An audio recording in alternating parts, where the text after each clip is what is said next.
The fact that the Ohio House has been working nonstop to put all these laws into effect out of essentially nowhere.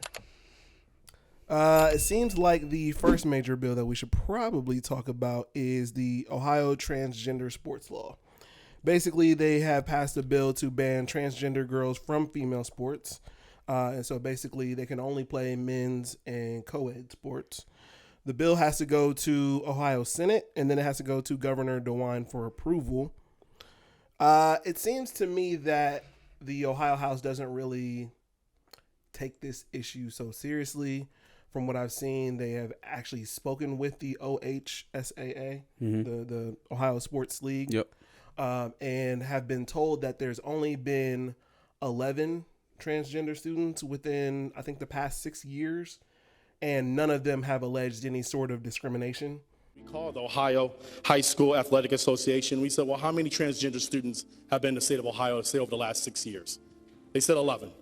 11 students out of hundreds of thousands of students over the last 6 years.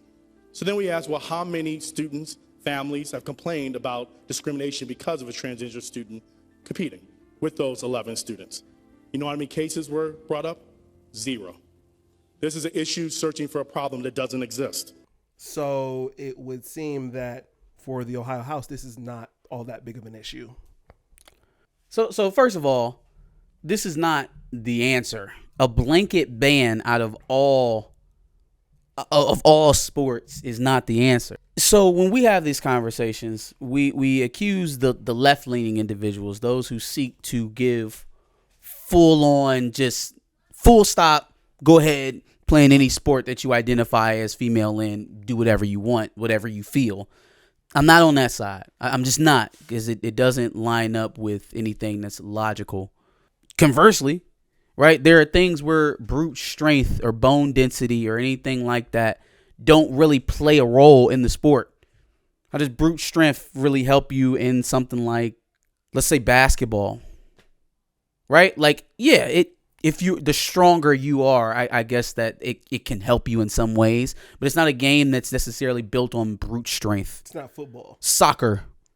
Weightlifting. You know what I mean? That kind of stuff where it doesn't necessarily play a role, where theoretically men and women could compete at a similar rate. It's never going to be totally equal because, again, the physical makeup of a man, by the average, not every single man, but by the average, is going to be much higher. They will test score, they will run faster, they will lift more weight on an average basis. That it can't be denied, right? So what is incumbent on you as a legislator is to do the work to parse through those things, set up guidelines, benchmarks. But see, that kind of thing takes work. And it takes effort and time and money. And those are none of the things that they want to do. They want to get a big, splashy news headline off of it. And that's what this amounts to. Yeah. I will say both sides have played a role in this being the reality, though, because just as much as I can blame Republicans for being bigoted and just dog whistling to their base, I can blame the left for not wanting to engage in a intelligent, in-depth conversation, to boiling this all down to homophobia or transphobia or some type of otherization of people who disagree with you. Baseless allegation. You know, and then after you give your baseless allegation, there's no follow-up of science. There's no follow-up of, no, you're wrong about males being stronger on an average basis because you are wrong about women, people who are physically women and then end up transitioning into men competing against other men. You're wrong against men who have passed puberty as men, who have the bone density, the broad shoulders, the biceps, all of that of a man, and then transition to a woman and fight in combat sports. You're not interested in having that conversation. Honestly, I bring it up. It's transphobia to just say the fact that a person who has been a male all of their life into almost adulthood transitions into a woman will be bigger, stronger, faster, and hit harder than any biologically born woman that she faces. That is the truth. It's the truth.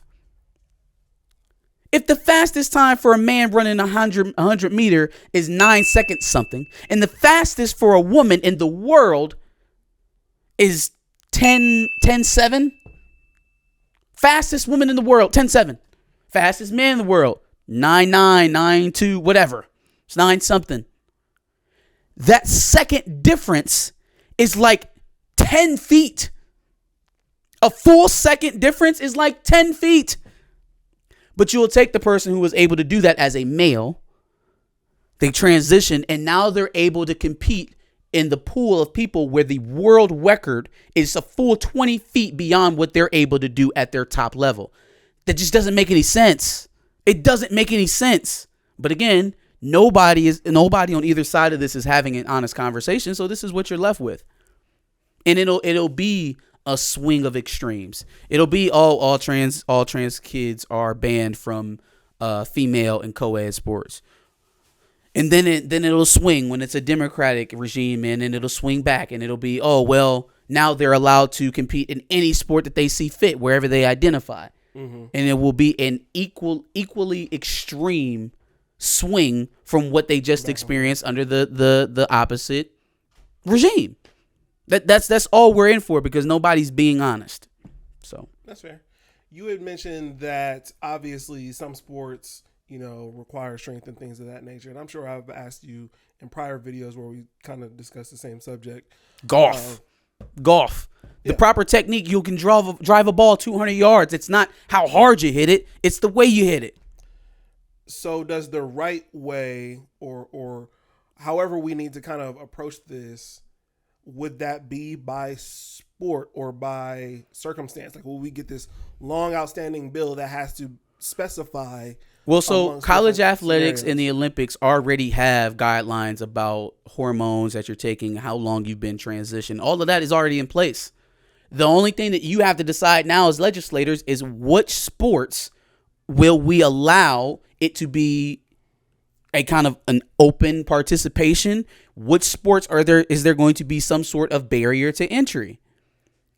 And again, before you start calling it discriminatory, we've always had barriers to entry in sports. Even when we began protecting women's sports the way we should have, there were still barriers to entry. You still have weight classes. You still have age levels. You still have gender assigned sports. So tell me, what is the point of having gender assigned sports if there's no reason to separate men and women in competition? Why? Why do we have a men's heat and a women's heat? Why do we separate people from fighting in different weight classes? You cannot acknowledge one part of the makeup of the structure and then totally disregard it on another part because it doesn't fit what you think or what you like. We have sports segmented the way we do now for people's safety and competitive balance. Now, all of a sudden, we introduce it as a social issue and none of that matters anymore? It's just thrown right out the window.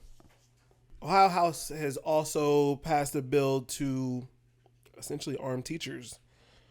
Teachers are allowed to arm themselves, and they only need to complete less than 30 hours of training to do so.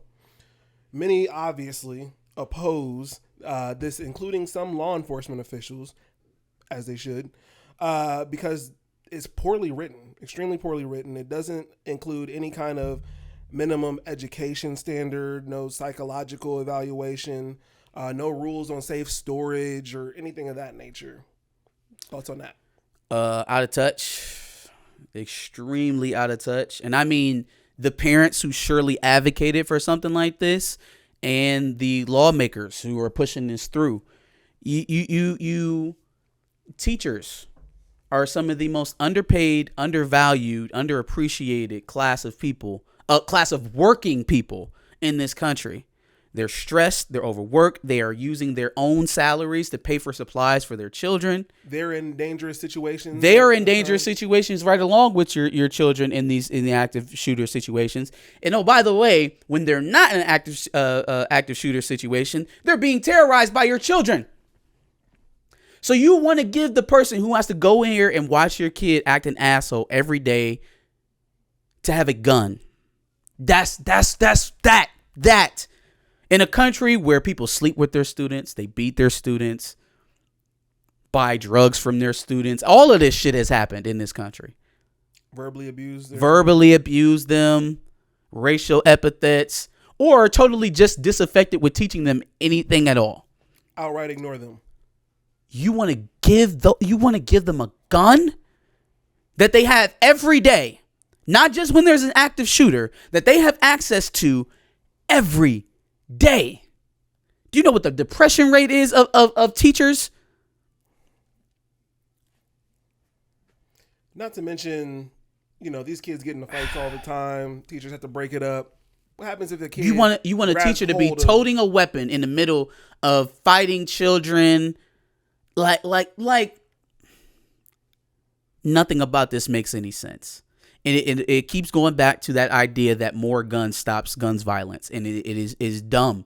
It's like you stop a fire by dousing it with more gasoline. It doesn't make any sense. It doesn't make any sense at all. At all. The problem is that people's children are walking into schools with guns. So the answer is to give guns to more people who are unqualified to have them. The real answer is law enforcement should be in that school and not waiting outside for an hour and a half. Don't get me started on Uvalde. Don't get me started on them. Don't get me started on them. Like, how do you look at Uvalde and say, yeah, we need more cops. We need more cops. We need more people with guns. We need more teachers with guns, bulletproof backpacks. That would have stopped the situation. Not them sitting out there for 70 minutes deciding what not to do. Not the indecision of weak men. The indecision of weak men. No. It's the fact that the PE teacher didn't have a sawed off. Like, you people are insane. You are fucking crazy. Agreed. And you're going to expect me to sit up here and feel bad when one of these teachers loses their fucking shit and turns on the classroom. It's not. It's right there in broad daylight. Guys, come on, man. They are not fighters. They're not peacekeepers.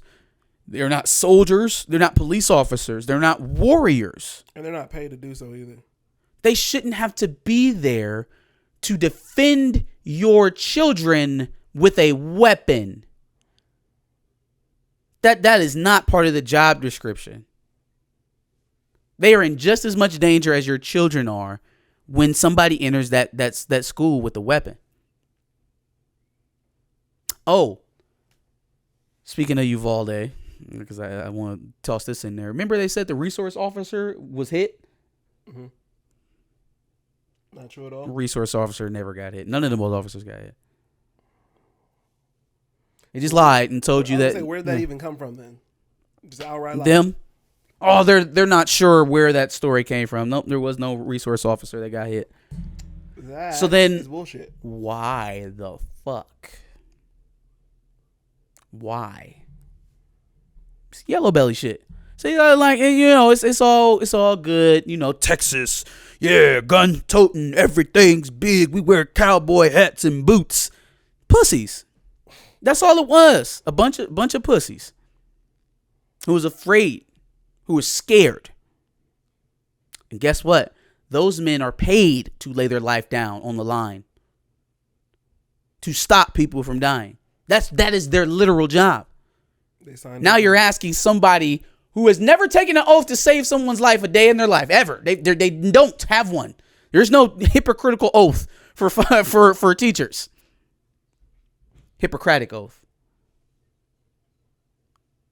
So I don't know what y'all think this is going to bring you. I hope it doesn't pass the Senate. Besides a whole bunch of people pulling their kids out of public schools, that could be an underhanded move as well. Because, Republicans hate public schools because they seek to privatize it. But that's probably their dream, is to have these fortress-style goddamn schools privatized that people have to pay to go to with armed guards all around. Because that's where we're at in 2022. We need to arm our schools. Interestingly enough, and I'll leave it on this point, I mentioned that the bill only requires less than 30 hours of training to have said firearm. Back in 2014, when DeWine was an attorney general, he had signed off on a recommendation that would have required a minimum of 152 hours of training. So maybe he doesn't sign it, or maybe he asked for some amendments. None of it works for me though. Yeah. I am not comfortable sending my black son to a school where his teacher, where I already have to worry about any type of mistreatment or discrimination or stereotyping, categorization, anything like that.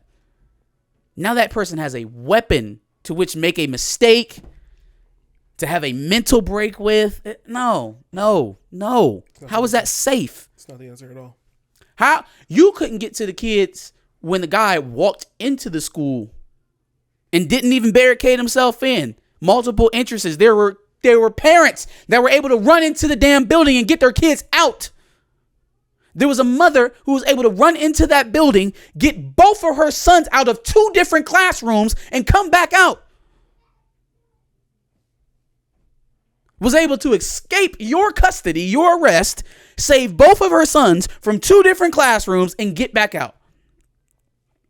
Don't talk to me about imminent danger. Don't. You were scared. Somebody there didn't pull the trigger. That's all it is. And now they don't want to own up for it. They done told a whole bunch of lies, and now it looks even worse. Yes. But as far as this situation goes, man, I'm not in any way a fan of this. It's bad enough you got resource officers right there at the school before they even get in. It's bad enough that some of these schools you have metal detectors and shit like that. Yeah. Now the teachers are going to be armed. Give us your thoughts in the comments below. Make sure you like, share, and subscribe, and let's keep up with us on these type of issues. You know, we like to run through them and keep us up on the latest in politics and whatnot. Speaking of which, make sure you check out our political clips playlist. We've got plenty of topics where we discuss injustices, bills such as this being passed, quite a bit of information. So make sure you check that out and make sure you subscribe, like you said.